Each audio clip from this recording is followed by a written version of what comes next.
Анан кийин өзүңүздөр көрүп атасыздар, мына ар түрдүү коомубузда ар түрдүү катмардагы адамдар бар, ар түрдүү катмардагы саясий уюмдар, оппозициялык кыймылдар бар. Ошолор акыркы 3 айдан бери өтө туура эмес маалыматтар таратып, элдин башын айландырышып, элге ар түрдүү мындай жалган маалыматтарды жеткизип турушту да. Себеби биз ушул акыркы 3 айдан бери кол коюлгандан бери элге толук жеткизүүгө мүмкүнчүлүгүбүз болгон жок. Себеби бул келишим биз үчүн өтө маанилүү, ыңгайлуу, пайдалуу болгондуктан, эгерде мунун баардыгын биз кечегидей кылып ачып тачасак, бул нерсе бузулуп кетмек. Бул нерсе. Ошондуктан акыркы күнү гана, кече гана ачтык, баардыгын картаны толук ачтык. 7 миллион элибиздин баарына жеткиздик.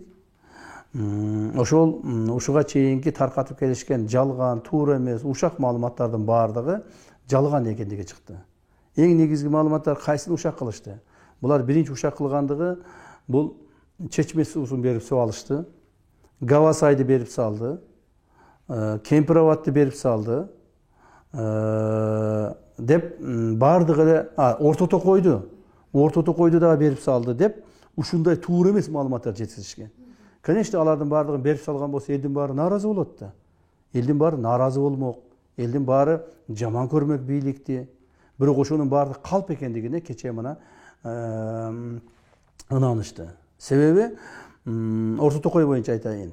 Дагы бир жолу айтып коеюн. Орто Токой боюнча түшүнбөгөндөргө. Орто Токой суу сактагычынын платинасы дагы, жери дагы, суусу дагы, территориясы дагы толук бойдон Кыргызстанда турат. Кыргызстанга калды.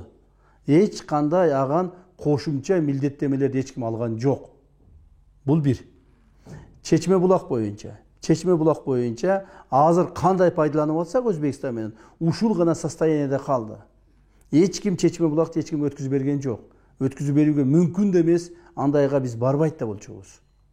Бул экинчи маселе. Үчүнчү Гавасай боюнча. Гавасай суусуну дейт, силер Өзбекстанга өткүзүп берипсиңер деп. Муну түшүнбөгөн адамдар айта берет да. Мына ошону кече Нуржигит Кадырбеков деген депутатыбыз айтып атпайбы? Гавасай суусун силер Өзбекстанга өткүзүп берипсиңер. Өзбекстанга ал Гавасай суусун эч ким өткүзүп берген жок, өткүзүп берүү мүмкүн да эмес.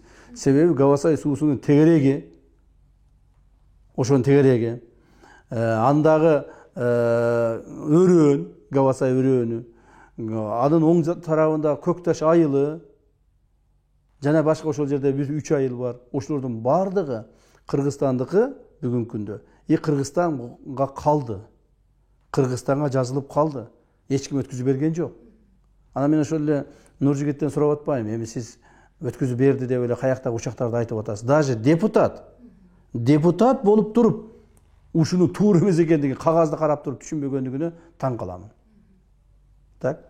Анан ошону айтып мен сурадым да, андай болсо, биз өткүзүп бергени болсок, анда сиз барып көрдүңүзбү, каерде өткүзүп бериппиз десем, жок, барган жокмун. Жок, мен билбеймин. Билбей туруп, ошо депутаттар ушак таратышты да, 3 айдан беричи.